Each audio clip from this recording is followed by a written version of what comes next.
Hi అండి, welcome back to my channel stay with Bindu. ఈరోజు మీకోసం హైదరాబాదీ స్పైసీ చికెన్ ఎలా ప్రిపేర్ చేసుకోవాలో తెలుసుకుందామండి.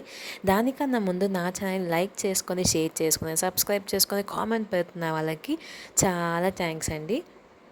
ఈ చికెన్ కండి మనం గ్రేవీ ప్రిపేర్ చేసుకున్నాము. ఈ గ్రేవీకి మిక్సీ జార్లో జీడిపప్పు, బాదం పప్పు ఒక 10 తీసుకుంటే సరిపోతుందండి.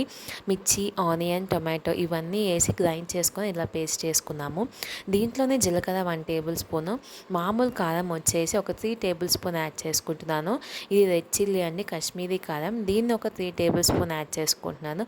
కొన్ని వాటర్ పోసుకొని మనం గ్రైండ్ చేసుకున్నాము. కొంచెం కూడా పసుపు యాడ్ చేసుకొని ముందుగానే ఒక 1 కేజీ దాకా చికెన్ని నీట్గా వాష్ చేసుకొని చిన్న చిన్న పీసెస్గా కట్ చేసుకుందామండి.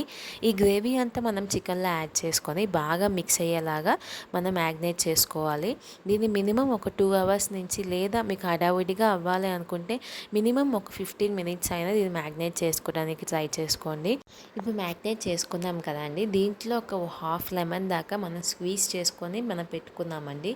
అది లెమన్ని స్క్వీజ్ చేయటం బట్టి టేస్ట్ చాలా బాగుంటుంది. దట్టు మనం వేసిన స్పైసెస్ అన్నీ ఎక్కువ కారం వేసాం కాబట్టి కొంచెం పుల్లగా టచింగ్ ఉండాలి కాబట్టి మనం లెమన్ అనేది యాడ్ చేసుకుంటున్నాము. దీంట్లోనే ఒక పెద్ద డేషా తీసుకొని దాంట్లో కొంచెం ఎక్కువ ఆయిల్ తీసుకోండి, ఒక 3 టేబుల్ స్పూన్ దాకా. దాంట్లోనే ఒక 1 టేబుల్ స్పూన్ దాకా జింజర్ గార్లిక్ పేస్ట్ యాడ్ చేసుకొని అది కొంచెం మిక్స్ అయిపోయిన తర్వాత మనం ముందుగానే మ్యాగ్నేట్ చేసి పెట్టుకున్నాం కదా చికెన్ని, దాన్ని మనం యాడ్ చేసుకున్నాము. ఇప్పుడు టేస్ట్కి తగ్గట్టు మనం సాల్ట్ యాడ్ చేసుకుందామండి.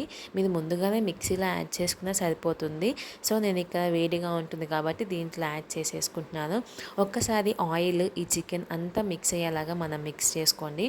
నేను ఇక్కడ కొంచెం కరివేపాకు యాడ్ చేసుకుంటున్నానండి. మీరు కొత్తిమీర అయినా యాడ్ చేసుకోవచ్చు. ఇంకా మీకు ఫ్లేవర్ కావాలంటే పుదీనా అయినా యాడ్ చేసుకోవచ్చు అండి. మీరు ఒక 50% బాయిల్ అయిపోయిన తర్వాత ఒక 2 టేబుల్ స్పూన్ దాకా చికెన్ మసాలా మనం యాడ్ చేసుకుందామండి. చికెన్ మసాలా యాడ్ చేసుకొని మీకు గ్రేవీ కొంచెం ఎక్కువ కావాలి అనుకుంటే ఒక హాఫ్, అంటే 100 ml ఆఫ్ వాటర్ మీరు యాడ్ చేసుకుంటే సరిపోతుంది. ఎందుకంటే చికెన్ ఉడికేటప్పుడు కొంచెం వాటర్ అనేది వస్తుంది కాబట్టి మనం గ్రేవీగా చేసుకుంటున్నాం కాబట్టి ఒక హాఫ్ గ్లాస్ దాకా మీరు వాటర్ తీసుకుంటే సరిపోతుందండి. చాలా గ్రేవీగా వస్తుంది. చికెన్ కూడా చాలా స్పైసీగా ఉంటుంది. ఈ రైనీ సీజన్లో మనం ఈ చికెన్ని తినడానికి చాలా ఇష్టపడతామండి. అందరూ జలుబులతో కానీ, దగ్గులతో కానీ ఇట్లాగా ఈ విధంగా చేసుకొని తింటే వాళ్ళకి చాలా రిలీఫ్గా ఉంటుంది. చికెన్ తిన్న ఫీలింగ్ కూడా వస్తుందండి. ఈ రెసిపీ కనుక మీకు నచ్చినట్లయితే లైక్ చేయండి, షేర్ చేయండి, సబ్స్క్రైబ్ చేసుకోండి, కామెంట్ చేయండి. Thanks for watching.